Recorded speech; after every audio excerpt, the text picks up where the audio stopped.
Hey guys, today I want to talk a little bit about an expat tragedy that got repaired, and it's actually a story about my life a little bit.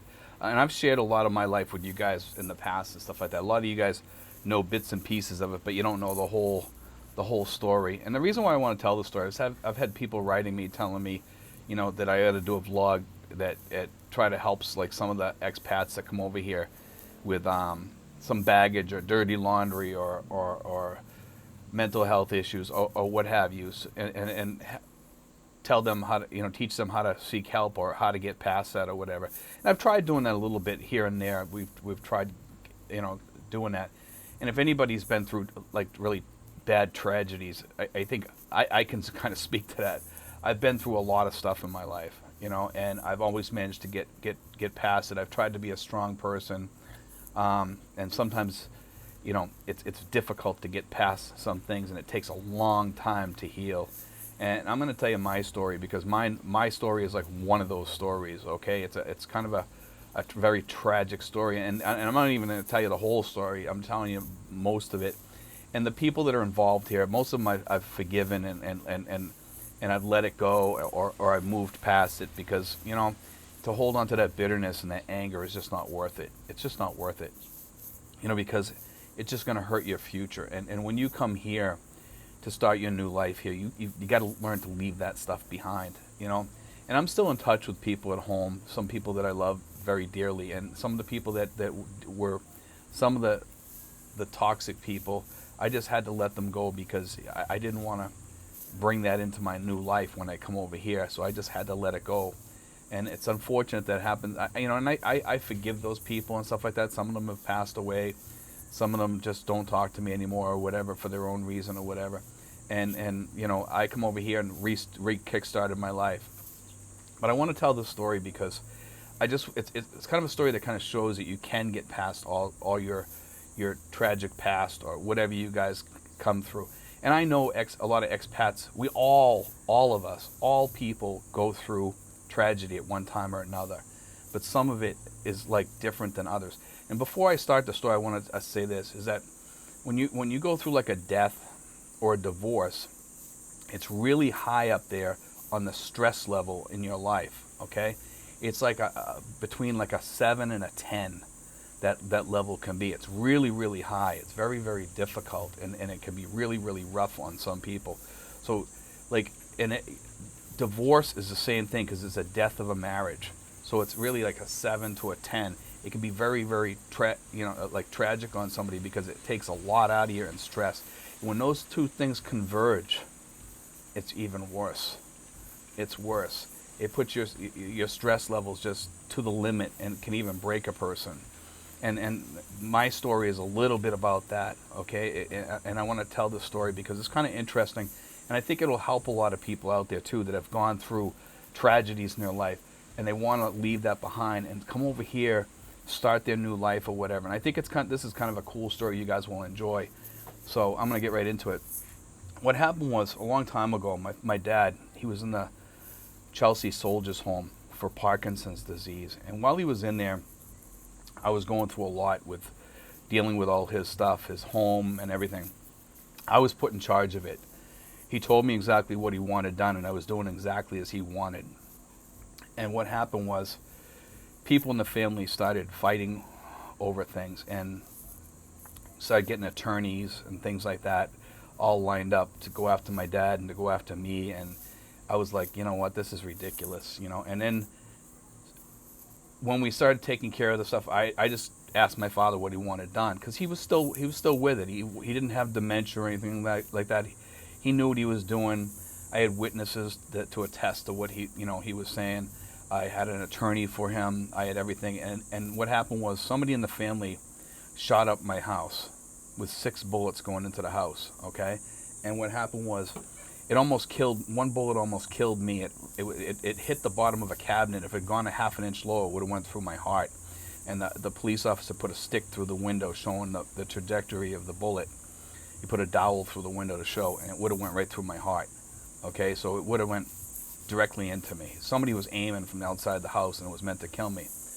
Well, a couple days later, I got a condolence card from someone in the family. I won't say who it was because they've passed away since then. And I was kind of devastated because I did what we thought was right, and the person that wrote to me was a person that was suffering from like alcoholism off and on, and we've always he had some issues in his life and stuff like that, and I still loved him, but I never thought he'd take things to that extreme, and he did, and after that I just let it go. I was kind of fearful after that something else might happen. Who wouldn't? You almost lost your life. But anyway, later on, my dad passes away, and this whole thing was causing like a lot of, I'm sure it was causing a lot of stress on my wife then, and with everything that was going on. Plus, there was a lot of other stressful issues going on. Well, anyway, we were having some issues already anyway. But anyway, my dad ends up passing away. He passes away about 2 a.m. in the morning. And I'm like devastated. I was kind of relieved, but I was kind of devastated that I'd lost my best friend. My dad was my best friend. We'd done everything together in our lives. We'd done a whole bunch of things. And he, when he left, it left a big hole in my heart when he passed away. And we had done everything together on weekends and hung out together, enjoyed life together, camping, hiking, everything. We did everything together in our lives. Like we were always together, going out to eat together, having him over my house for barbecues, things like that. He was always a part of the family with us, and losing him was a big loss.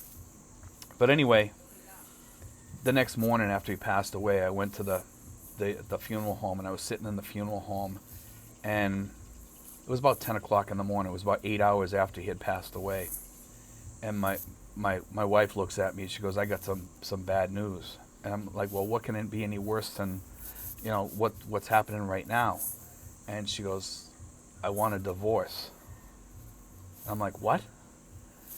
And my stress levels just popped. Like at that moment, like I just felt like devastated because, I just had my father pass away, and this was like a big kick in the groin on the day my father passes away, to have somebody tell me, that they want a divorce, especially my wife, and it wasn't the nicest thing to do either, and she was a therapist too, so she should have known better, but she did it anyhow, and I forgive her. That's all in the past, but because I'm just not gonna let that hang over me for the rest of my life. And if I didn't let that go, it would have hurt me even more.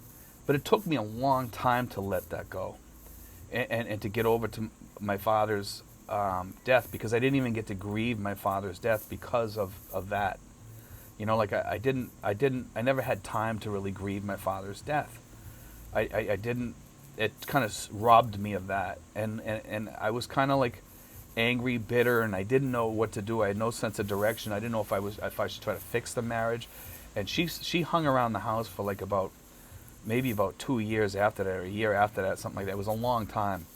I'm not sure of the exact time, but she wouldn't leave for a while, or when she did leave, she would end up coming back, and she just kept coming back into the house, and it was just a big, huge mess.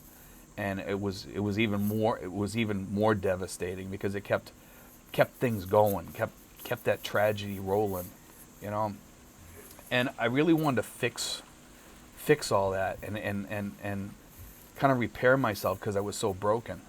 I was really, really broken because I had two big stressors right on top of me, and I couldn't move past that for some reason. It was just something I couldn't move past. So what I did was, I decided to go see a therapist, okay? Fortunately, the therapist that I got was really, really good. She was an excellent, excellent therapist. And I went to see her, and she was a big help to me. She was there for me. And I remember walking in the office the first time I walked in there, and you could probably tell by looking at me I was pretty broken. I was just like, I think that day when I walked in there, the stress wasn't on a scale of 1 to, it was on if on a scale of 1 to 10, it was about a 20. So when I walked into the office, I was ready to break. And I think she kind of sensed that, and she kind of calmed me down a little bit and said, she said that, Steve, you're in a safe place, and everything's going to be okay, and you can share anything you need to share in here, and it's okay. It stays in here. What you say stays in here.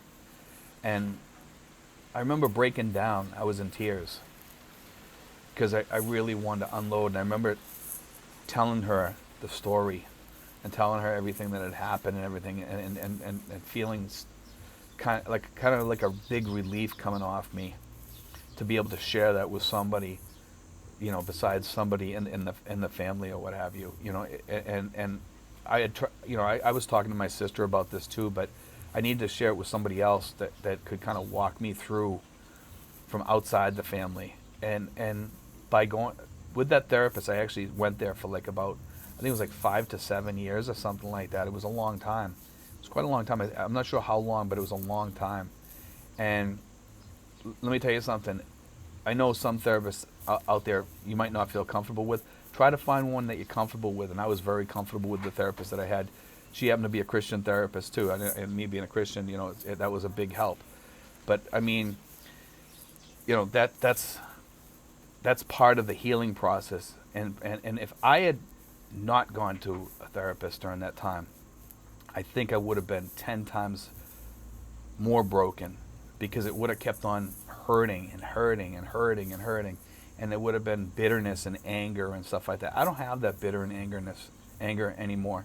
I don't have that bitterness and anger. I let all that go. I put all that stress behind me, and I kept on going with my dreams after that, and I kept on focusing on what I wanted to focus on, and that was, first I was originally going to go to Belize, but I ended up coming over here. And, I wanted to share this story with you guys because a lot of you guys back home, a lot of you are running from things, and you know what I'm talking about. It could be family issues, it could be ex-wives, it could be what have you, your brother, your sister, your parents maybe, I don't know. Could be anything, could be your whole family, it could be something that you did. But you can move past that, and you got to move past the bitterness. Don't bring that with you. I didn't bring it with me. I let it go, and I thank God that I had somebody to talk to about it, and that I had a really, really good therapist. There's nothing wrong, guys, with seeing a therapist. Nothing at all. I mean, if anything, it's going to be a big support to you and help you move past all that crap. A lot of us guys over here, a lot of the expats that are over here, and you hear it from people in the comment section, stuff like that, they stay away from expats because of the bitterness and anger that these people have in them. Okay, because they came from broken homes, they come from bad divorces. Some of them have issues, they have big issues, but they never went to try to get them fixed. So they sit on those issues, and they sit on that bitterness, and they sit on that anger, and they fester in it, and they want everybody else to be a participant in their anger and their bitterness. I mean, some of these guys you talk to, and it's like, man, what do I want to hang around with this guy? This guy's got he's angry at the whole world, for goodness sakes. And it's like, I see it, and why do I want to be a participant in that? And one of the comments, and I've brought this up before, by the way, about this guy, and this guy just amazes me, because he wrote something in there. He says, I'm one of those people, Steve. He says, but I don't bring that upon other people or something like that. I forget how he worded it, but it was really eloquent what he said. And I was really like, wow, this is a guy who gets it.